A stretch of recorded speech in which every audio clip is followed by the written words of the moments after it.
Hi hello welcome to C S chapters. നമ്മളിവിടെ നോക്കുന്ന S3 CSCയുടെ data structure എന്ന് പറഞ്ഞ സബ്ജക്റ്റാണ്. അപ്പോൾ ഞാനിത് ഓൾറെഡി ഇതിൻ്റെ 3 പാർട്ട് ചെയ്തിട്ടുണ്ട്. അപ്പോൾ ഇത് കാണാത്തവർ അതൊന്ന് ആദ്യം പോയി കണ്ടിട്ട് ഇത് കാണാം. ഓക്കെ, എന്നാലൊരു കണ്ടിന്യൂഷൻ ഉണ്ടാവുള്ളൂ. എൻ്റെ വീഡിയോസ് ഇഷ്ടമാവുന്നുണ്ടെങ്കിൽ ഒന്ന് ലൈക്ക് ചെയ്യുക. പുതിയ വീഡിയോസ് ഇടുന്ന സമയത്ത് നോട്ടിഫിക്കേഷന് വേണ്ടിയിട്ടൊന്ന് സബ്സ്ക്രൈബ് ചെയ്യും. നമ്മളിവിടെ നോക്കാൻ പോകുന്നത് ട്രാൻസ്പോസിങ് എ മെട്രിക്സ് ആണ്. Okay, for each raw I take the element I J value and store it as element J I value. അപ്പം നമ്മൾ എടുക്കുന്ന എലമെൻറ്റ് ഐ ജെ ആണെങ്കിൽ നമ്മൾ സ്റ്റോർ ചെയ്യുന്നത് എങ്ങനെയാണ്? ജെ ഐ വാല്യൂ എന്നുള്ള രീതിയിൽ. അതായത് ഇപ്പോൾ നമ്മൾ എടുക്കുന്നത് 0322 ആണെങ്കിൽ നമ്മൾ സ്റ്റോർ ചെയ്യുമ്പോൾ എങ്ങനെ സ്റ്റോർ ചെയ്യണം? 3022 എന്ന് പറഞ്ഞിട്ട് വേണം സ്റ്റോർ ചെയ്യാൻ. ഓക്കെ, ഇനി ട്രാൻസ്പോസ് അൽഗോരിതം നോക്കാം. For all elements in J, place ij value in element ji value. അതാണ് ശരിക്കും അതിൻ്റെ ഒരു ഫോമാറ്റ് എന്ന് പറയുന്നത്. ഇനി അൽഗോരിതം നോക്കാം. അപ്പോൾ അൽഗോരിതം ട്രാൻസ്പോസ് എ ബി, നമ്മൾ എനെയും ബിനെയാണ്, എ എന്ന് പറയുന്നതിനെയും ബി എന്ന് പറയുന്നതിനെയാണ് നമ്മൾ രണ്ട് ഫംഗ്ഷൻ അല്ലെങ്കിൽ രണ്ട് പോളിനോമിയൽസിനെയാണ് നമ്മൾ ട്രാൻസ്പോസ് ചെയ്യുന്നത്, അല്ലെങ്കിൽ രണ്ട് മെട്രിക്സിനെയാണ് നമ്മൾ ട്രാൻസ്ഫോം ചെയ്യുന്നതെന്ന് വിചാരിക്കുക. അപ്പോൾ ആദ്യം നമ്മൾ സ്റ്റാർട്ട് ചെയ്തു, ഒരു ന്യൂ വേരിയബിൾ നമ്മൾ കൊടുക്കണമെന്ന് പറഞ്ഞിരുന്നു. അപ്പോൾ t=a0.value കൊടുത്തു.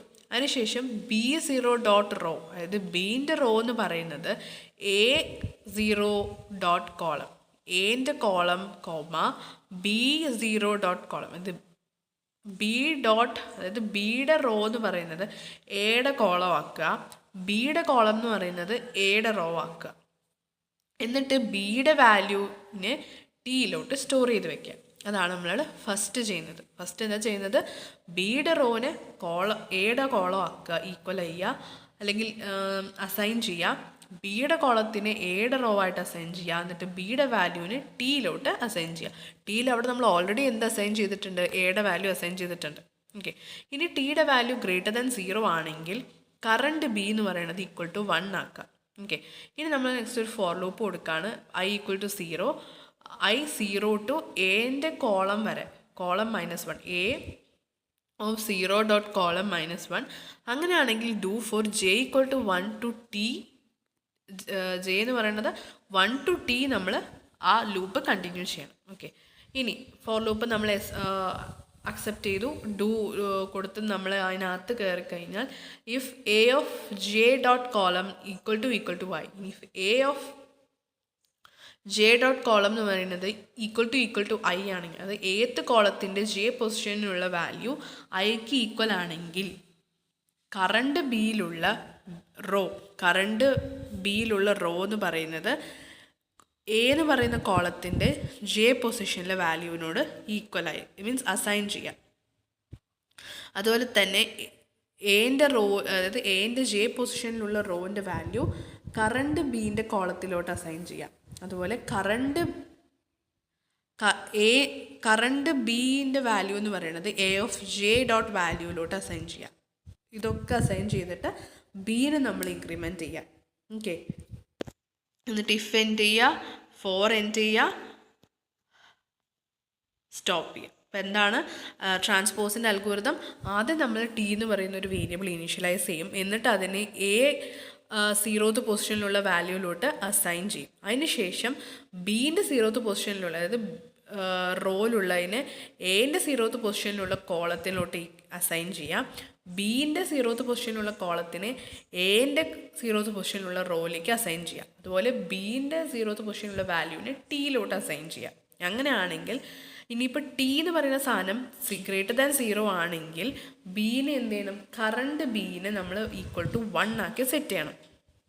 ഇനി അതിനുശേഷം നമ്മളൊരു ഫോർ ലൂപ്പ് സ്റ്റാർട്ട് ചെയ്യും. അവിടെ ഐയുടെ ലിമിറ്റ് എന്ന് പറയുന്നത് =0 മുതൽ എൻ്റെ 0th കോളം -1 ആണ്. ഓക്കെ, ഇനി അതിന് നമ്മൾ ജെ ലൂപ്പ് കൊടുക്കണമല്ലോ. ജെ ലൂപ്പ് കൊടുക്കുമ്പോൾ ജെൻ്റെ ലിമിറ്റ് എന്ന് പറയുന്നത് =1 മുതൽ ടി വരെ ആയിരിക്കണം. ഇനി അങ്ങനെ ആണെങ്കിൽ ഇഫ് ലൂപ്പ് കൊടുക്കുക, എ കോളത്തിൻ്റെ എ എന്ന് പറയുന്നതിൻ്റെ ജെ കോളം എന്ന് പറയുന്നത് ഈക്വൽ ടു ഐ ആണെങ്കിൽ എ ജെ കോളം എന്ന് പറയുന്ന സാധനം, അതായത് എൻ്റെ ജേത്ത് കോളം എന്ന് പറയുന്നത് കറണ്ട് ബീൻ്റെ റോയിലോട്ട് അസൈൻ ചെയ്യുക. അതായത് എൻ്റെ ജേത്ത് റോ എന്ന് പറയുന്നത് ബീൻ്റെ കറണ്ട് ബീൻ്റെ കോളത്തിലോട്ട് അസൈൻ ചെയ്യുക. അതുപോലെ എ എന്ന് പറയുന്നതിൻ്റെ ജേത്ത് വാല്യൂ എന്ന് പറയുന്നത് കറണ്ട് ബീൻ്റെ വാല്യൂട്ട് അസൈൻ ചെയ്യുക. എന്നിട്ട് ബി ഇൻക്രിമെൻറ്റ് ചെയ്യുക. ഇത്രയേ ഉള്ളൂ. എന്നിട്ട് നമ്മൾ കൊടുത്ത ലൂപ്പുകളൊക്കെ എൻഡ് ചെയ്യുക, സ്റ്റോപ്പ് ചെയ്യുക. ഇത്രയേ ഉള്ളൂ ട്രാൻസ്പോസിൻ്റെ അൽഗോരിതം. എന്നിട്ട് ഒരു എക്സാമ്പിൾ എഴുതി വയ്ക്കാം. ഓക്കെ, ഇനി ട്രാൻസ്പോസ് അൽഗോരിതം നമ്മളിങ്ങനെ അനാലിസിസ് ചെയ്യും. If the input matrix is A sparse matrix with m rows and n columns and t non-zero elements, then the complexity of a transpose matrix is of order O bracket n star t. അതായത് ഇപ്പോൾ input matrix എന്ന് പറയുന്നത് ഒരു sparse matrix ആണെന്ന് വിചാരിക്കുക.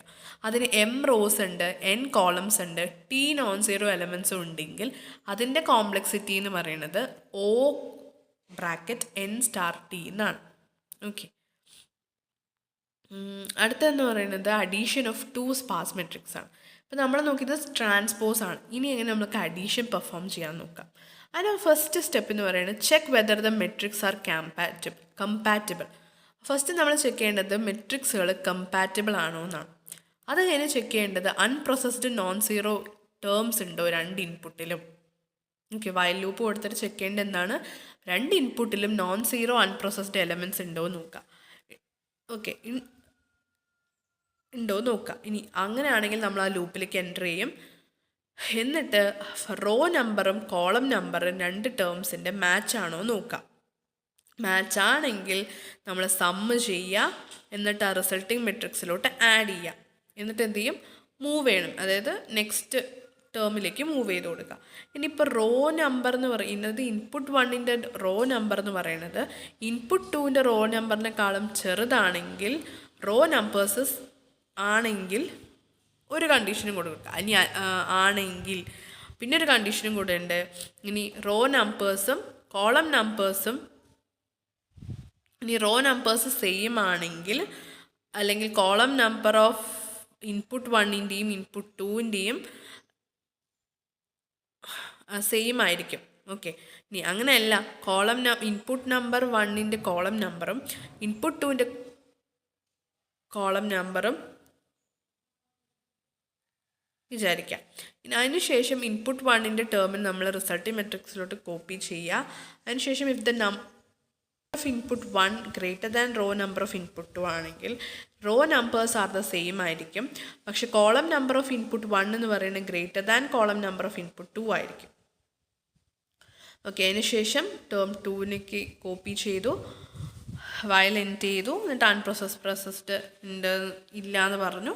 അൺപ്രൊസസ്ഡിനെ result മെട്രിക്കിൽ കൊണ്ടുവച്ചു, violate. അപ്പോൾ എന്തൊക്കെയാണ് നമ്മൾ ചെക്ക് ചെയ്യുന്ന കണ്ടീഷൻസ് എന്തൊക്കെയാണ്,